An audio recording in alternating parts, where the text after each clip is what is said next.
Alright, so I've been working on this for the last 2 hours or so. As you can see up top there, it's the 23-man World Cup roster, kind of the first version, really the version that since Greg Berhalter got selected as the new head coach. Just want to put something together as to what I think the team could look like when Qatar comes rolling around. Some of this was easy, some of it was a little difficult. We'll go over part by part here, position by position. So we'll start out in goal. This is probably the easiest of all the positions to kind of break down. We have two really solid ones. Stefan just got moved over to Manchester City. Probably not going to play there, at least to start. The reports are he's going to move over to Nice, over in France, to play there for a little.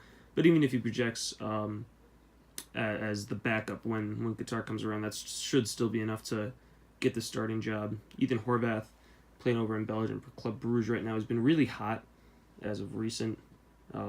He was completely out of the picture, not only in the men's national team, but also really in his club team as well. He went down to like the fourth string keeper. He's had a really good stretch of games. He's worked himself right back into the picture. And then JT Marcinkowski, was between him and Jonathan Klinsmann really for this last part. I just like Marcinkowski's game. He plays for San Jose now. He had a stint with Reno in USL, and he's probably, of the young goalkeepers, he's probably my favorite right now. Center back, kind of a similar situation here. There's a lot of talent. Yeah, you do want to see some guys pull away from the pack, and the way that I built these four center backs on this roster, it's kind of like best case scenario. A lot of potential right here. So John Anthony Brooks, is playing over in Wolfsburg, in Germany right now. He's really kind of, he's been up and down, but still in terms of class, highest caliber center back that we have. Matt Miazga, don't know what's happening to him at Nantes right now over in France. That's a little concerning. There was also the thing that UEFA put out, or I think maybe even FIFA put out, that was talking about restricting teams and the amount of players they can loan out. That might affect Miazga some. He might be leaving Chelsea's kind of hold for the first time in a while. I have Austin Trusty here from Philadelphia Union. Of the current MLS center backs, there's also, Justin Glad, his teammate, Mark McKenzie. I like Trusty the best. I think he projects to be kind of a mix between what Cameron Carter-Vickers can offer and what John Brooks can offer. I really believe in his talent. And then Eric Palmer-Brown, playing over in Holland right now. Probably the most potential, maybe even of all these guys.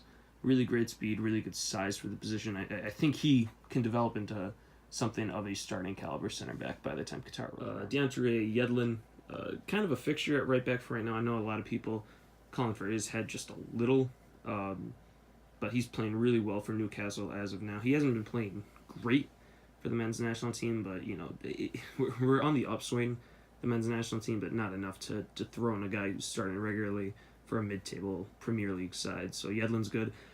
Looks like Reggie Cannon, who's currently at FC Dallas, is going to follow his head coach Oscar Pereira down to Club Tijuana in Mexico. I think that's a good move for him. It fits his style of play, the Liga MX. He's got a bright future. Left side, we have Anthony Robinson, part of Everton's system. Many thought, he might be able to stick around and get some playing time until they brought in Lucas Digne. He's over at Wigan now. He's playing up and down. He's had some up and down appearances for the men's national team as well. I just think by the time, again, this is all looking forward towards 2022.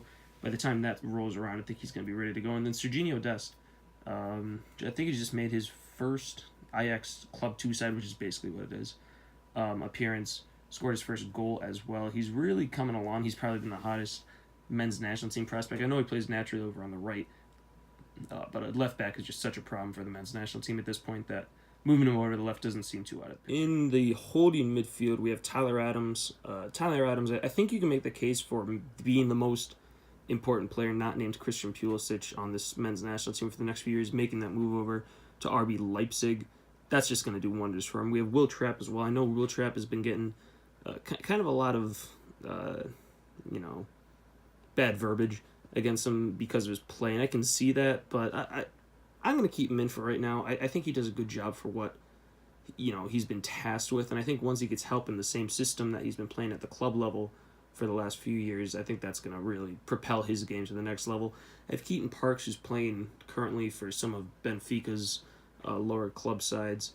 here. It looks like some of these championship sides, Aston Villa in particular, are looking towards getting him in. I think that fits him really well. Really good passing midfielder. And then Darlington Nagbe, kind of a guy that I think is going to initiate himself right back into the fold of the men's national team pitcher, playing for Atlanta right now. I feel like that system over in Atlanta is going to morph pretty well with Columbus, or with Greg Berhalter's kind of ideas from Columbus. On the left, we have Tim Weah, who looks like he's going to get loaned out here as soon as January kicks off. Looks like Strasbourg and France are kind of the big bidders for him. He's got a pretty good reputation around Europe from what I hear, and so I think he's actually going to get some playing time wherever he moves. And then Romain Gall, who's had a really stellar year over in Sweden. Maybe a guy that isn't a lock for anything in the future, but I like the way he plays. I think he's going to be more of a staple than people. Probably the weirdest in terms of position, and I have take a look out here from where he's actually positioned.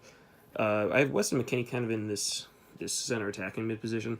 I feel like in Berhalter's system, I think that's where you could play him. McKennie can also be played maybe even down at center back. That's where they've been playing him sometimes at Schalke, but they've also been playing him as kind of like a second striker now and then. He's very versatile, and I think he's going to be the guy that fits into that system, fits into Berhalter's system, kind of where Higuain's been playing pretty well. And then the other guy here, probably I think the youngest guy on this team, I think he's only 16 right now, is Gianluca Busio, plays for Sporting Kansas City. Incredible touch, incredible creativity, feel of the game for how young he is. I think he's going to be really great for this team. Striker really quick. We only have 2 strikers, but we also do have Weah and Gall on that left side who can play striker, and he'd be in again McKennie as well. Bobby Wood playing over for Hanover right now in the Bundesliga. I think he's gonna be probably the guy that benefits the most from Greg Berhalter's system. Great pace, great strength. He's got some finishing ability, and plus he's gonna be able to press hard and more importantly, with good tactics behind him, not just kind of aimless pressure, but good planned pressure. And then Sargent. Still hasn't broken through yet at Werder Bremen. I think that's just a matter of time. He's scoring goals like it's fun for their U23 side. Probably the next American to break out in the Bundesliga. And then the entire team pretty much revolves around Pulisic. Just when for the Ballon d'Or award, Luka Modric just won. Kylian Mbappe won the Best New Player award, the inaugural Best New Player award. Pulisic finished second on that list. I know a lot of people might think, that center attacking mid position, kind of where Higuain played for Greg Berhalter for so long at Columbus, might suit him a little better. I'm going to stick him out here on the right for right now. The thing with Pulisic is we're just going to have to see, if he goes to Chelsea, if he goes to Liverpool, wherever he goes from Dortmund, how he develops and where he develops, more importantly. But I don't know. Regardless, even if he flops, knock on wood, he's still going to be part of this team. He's probably the one lock you can have on this team.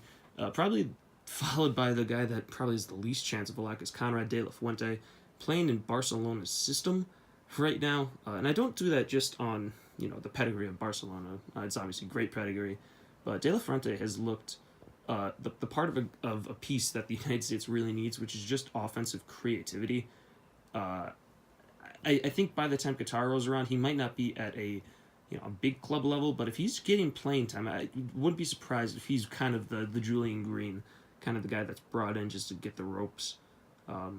Sadly enough, no Julian Green to be found on this list.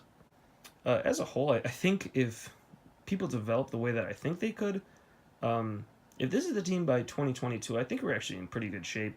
You have some guys that are kind of keystones on their team as it is, point out Yedlin, point out McKennie, Adams. We'll see what Adams now going to a new team. But then a lot of potential as well. I just want to see Coach Berhalter's system implemented. Some of these young guys like Dest and Busa and De La Fuente, kind of placeholders for, the overarching potential of this new class of players. So that could change. Their names can change as time goes on. I want to do this fairly often.